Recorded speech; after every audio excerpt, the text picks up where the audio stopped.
Sabi niya sa akin, mag-usap tayo. Usap. Alam ko bakit kilit sa akin? Dahil sa gawain na ito. Ayaw niya dito sa gawain na ito. Sabi niya, ikaw, ang dali bulahin ng tao. Kaunting palakpak, lumaklik ang kainga mo.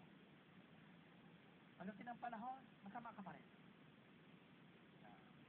Tapos, sabi niya sa akin, magsalita ka. Ako na magsasalita. Hayaan siya magsalita. Pangalawa sabi sa akin, bakit hindi ka nagsasalita? Ang sabi ko, Lord, magsalita ka naman. May kanya na po eh. Kita ko sa asawa ko. Sabi ni Lord, sabi niya, huwag ka na magsalita. Lumapit ka, layo mo naman sa kanya. Lumapit naman ako. Siya naman hindi gumagalaw. Sabi ng Panginoon, lapit pa. Lapit naman ako.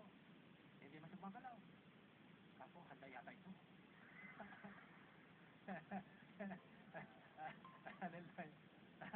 Tapos malapit na ako. Hindi sa kumikibo. Sabi ni Lord, sabi niya, yakapin mo. Ang sabi ko, baka sukuhin ako. Baka sampalin pa ako niyan. Kilala ko kapasawa ko. Sabi ni Lord, the battle is mine. Akin na niya, laban na ito. Hindi tayo patatanong. Talo na yung demonyo, umalis na. Kaya hindi na kumikibo yan. Ako, Lord, samahan mo ko. Gusto ko rin lumakap talaga eh. Dahan-dahan niyak ako. Ba't po yumakap din na mahigpit?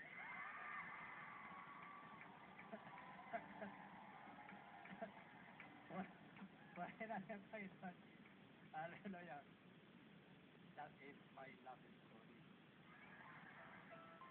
Where do I begin to tell the story of what love can be? Ay, hindi ko namimulyado yan. So, another cause of disunity is pride. Proverbs chapter 13 verse says, pride only breeds quarrel, but wisdom is found in those who take advice. Tatakabay niyo. Proverbs chapter 13 verse 10. Some of you may be going through some troubles today with your family, with your brother, with your sister, with your children, with your yanan, whoever they may be. Because of that, is gusto niya naman makipagkasundo at walang magsimula because of pride. Proverbs chapter 13 verse 10 says, pride only breeds quarrel. Ang katasan ng loob, nag-iimbita po yan ng away.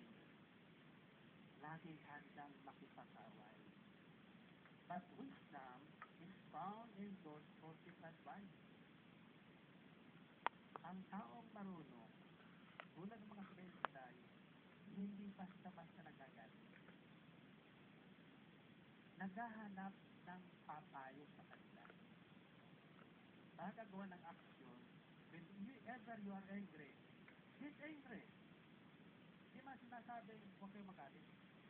Pero huwag lang kaya ng galit na manatili sa inyo ng 1 linggo, 2 linggo, 2 buwan, 2 taon, hanggang sa natudas na. Amen? Take advice. And the best advice is the Word of God. Open radio to what station? DWXI. You can call even from here. Meron po tayo doon ng mga programa nagbibigay payo kung kayo naguguluhan. Ang sabi nila ay mahirap tumawag problema eh. Naunahan kami lagi. Hindi, panalangin mo yung laging tumatawag. Sabihin mo, Lord, yan naman tawag ng tawag. No? Burahin mo kayo number sa kanya. Pagbibigyan ka ng Panginoon dyan. Then, listen to advice. Mabuti na yung mayroong pinakikinggan. pipiliin niyo rin ang inyong pakikinggan. Sapagkat hindi naman lahat ay nagbibigay ng tamang payo. Amen? Madali pong tandaan yung payong galing sa Panginoon. It leads to restoration of relationship. Nagtuturo na tayo ay dalhin sa pakikipagkasundo.